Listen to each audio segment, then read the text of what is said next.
Finding the right saddle for mountain biking is crucial. As one of the three main contact points on a bike, a bad saddle has the potential to ruin even the most excellent mountain bike ride.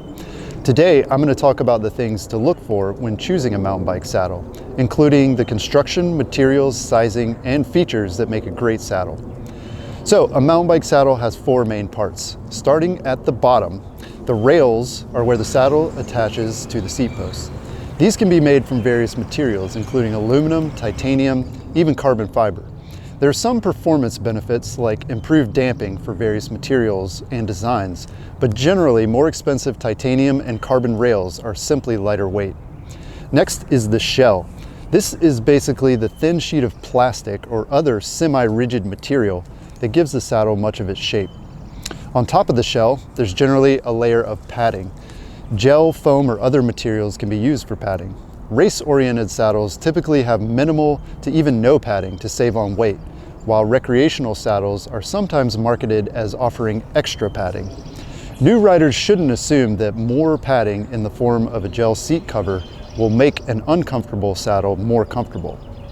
As we'll see later, finding a saddle with the proper size and shape is more important. Finally, mountain bike saddles have an outer layer wrapping the shell and padding called the cover.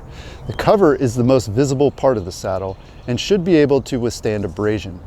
Many saddles use synthetic materials, though it's also possible to find real leather saddles on the market today.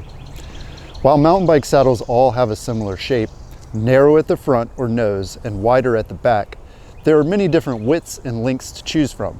The width dimension on a saddle is measured at the widest part of the saddle. Choose the width of the saddle based on the width of your ischial tuberosity, or sit bones. The sit bones are basically the spots where most of your body weight rests in a sitting position. 145 millimeters seems to be a good medium starting width for mountain bikers, with narrower and wider options available from most brands.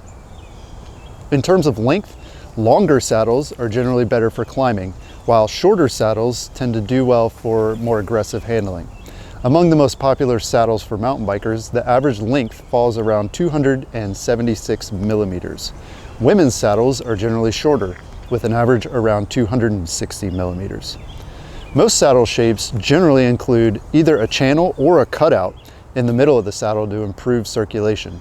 Again, focus on finding a saddle that has support for your sit bones to ensure maximum comfort. Also note that many saddles on the market today are not mountain bike specific, which means you don't need to worry about whether a saddle is made for the road or the trail. Some manufacturers, like Specialized, market saddles specifically designed for off-road use. Prices for bike saddles can vary pretty widely, with budget models starting at $35 and high-end saddles going for $300 to $400 or more. It's possible to get an excellent saddle for mountain biking for about $100, and that saddle should last the lifetime of your bike. Here are a few popular lines of mountain bike saddles to consider for mountain biking: the WTB Volt, Specialized Phenom, WTB Rocket, the WTB Speed, and the Ergon SM series. If you're looking for more information and reviews about mountain bike saddles, be sure to go to singletracks.com and search saddles. Also, we'd love for you to subscribe to our YouTube channel by clicking the link in the video. Thanks for joining us. Talk to you again next time.